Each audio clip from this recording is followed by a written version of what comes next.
adopté. Le 473, Madame Morin-Berger.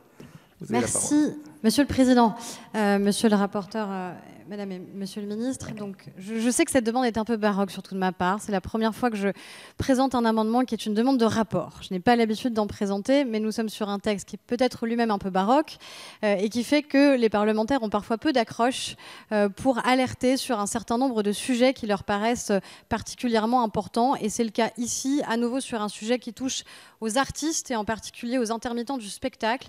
Il se trouve qu'aujourd'hui, on a des milliers de personnes qui sont concernées par ce qu'on appelle des jours franchises, qui font qu'ils ont accumulé un certain nombre d'heures, ils ont beaucoup travaillé, et comme ils ont beaucoup travaillé, eh bien, le régime ne peut pas s'appliquer à eux parce qu'ils ne peuvent pas bénéficier de l'assurance chômage pour les intermittents. Et ça tombe à un moment où ils n'ont ni l'assurance chômage à laquelle ils ont pourtant cotisé, ni le bénéfice de la continuité de leur travail, puisque de fait, on le sait, tous nos théâtres, nos salles de spectacle, nos festivals sont aujourd'hui à l'arrêt. Donc c'est une double peine pour eux, pour des gens qui ont particulièrement travaillé et qui ne demanderaient qu'à travailler.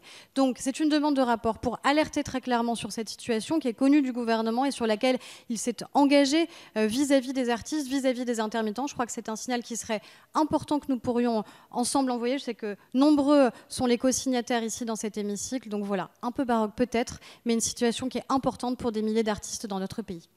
Merci beaucoup, chers collègues. Monsieur le rapporteur, vous avez la parole. Merci, Monsieur le Président. Madame Berger, merci pour votre alerte et le sujet que vous évoquez. Nous connaissons votre engagement.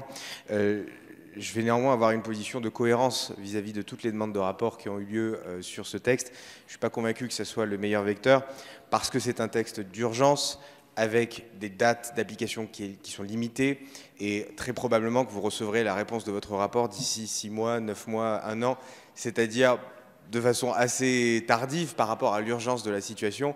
Et donc par cohérence, même si le sujet que vous évoquez est important et vous avez raison de le faire, par cohérence vis-à-vis de toutes les réponses que j'ai formulées sur les demandes de rapport, je vous demanderai le retrait. Je vous remercie. Merci beaucoup, Monsieur le rapporteur. Monsieur le ministre. Je vais essayer d'avoir la même cohérence que le rapporteur, mais je vois l'amendement d'appel qui est le vôtre et la volonté, au fond, que vous avez de soulever un sujet auquel, vous l'avez dit vous-même, d'ailleurs, est attaché le gouvernement. C'est vrai qu'en plus, la temporalité ne serait pas tout à fait la bonne. Mais en tout cas, c'est une demande de retrait, mais je note bien et je transmettrai à qui de droit la demande que vous faites sur des sujets qui sont effectivement très prégnants avec cette crise du Covid-19. Alors, il y a plusieurs prises de parole. Avant de les donner, on va demander à Madame Berger si l'amendement est retiré. Je maintiens cet amendement parce que je pense que cette alerte doit mériter d'être inscrite et j'ai fait exprès de mettre un délai extrêmement court de réponse au gouvernement puisqu'il devra remettre son rapport au plus tard au 1er juin. Merci beaucoup, Madame la députée. Monsieur Cormier-Bouligeon, vous souhaitez intervenir? Oui, merci Monsieur le Président. Nous arrivons à la fin de nos travaux bientôt et donc on peut se féliciter pour la qualité de nos travaux et notamment féliciter notre rapporteur Guillaume Casparian.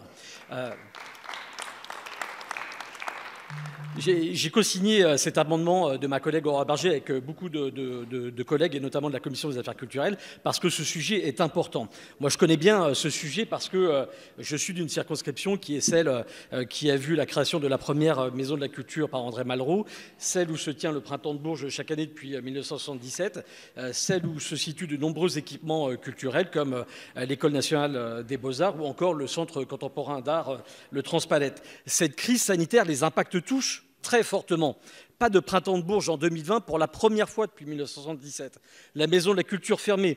Et donc, je suis sollicité par de très nombreux intermittents qui sont des acteurs majeurs de la vie culturelle française. Ces intermittents ont accueilli de façon très favorable les belles annonces faites ces derniers jours par le Président de la République et le ministre de la Culture. Reste cette question soulevée par Aurore Berger de ceux qui ont beaucoup travaillé en 2019 et peu ou quasiment pas cette année. C'est le cas notamment de Charlotte van der Bitten, une artiste intermittente qui m'a écrit cette semaine. Il faut trouver une solution pour cet artiste et tous les autres qui sont victimes en quelque sorte d'une sorte de trou dans la raquette et notamment aussi les permittents de l'événementiel. Donc effectivement, c'est une demande de rapport supplémentaire, mais il faut que Marc Fesneau, ministre des Relations au Parlement, qui l'entende et puisse nous apporter, il faut que le gouvernement puisse nous apporter une réponse très rapidement pour l'ensemble de ces intermittents. Je vous remercie. Merci beaucoup, Monsieur Cormier-Bouligeon. Monsieur Millienne, vous avez la parole.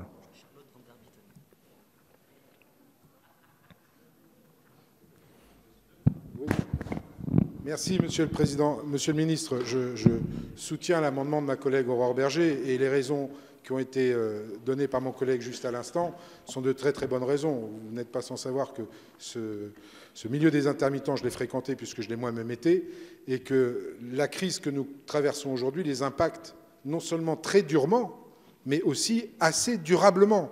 Et il faut vraiment que le gouvernement envoie un signe à cette population-là, qui est quand même une population de travailleurs qui est très très importante en France et auquel on doit faire, même si les premiers signes qui ont été envoyés étaient encourageants et ils les ont reçus comme tels, donnons-leur des assurances, je vous en supplie.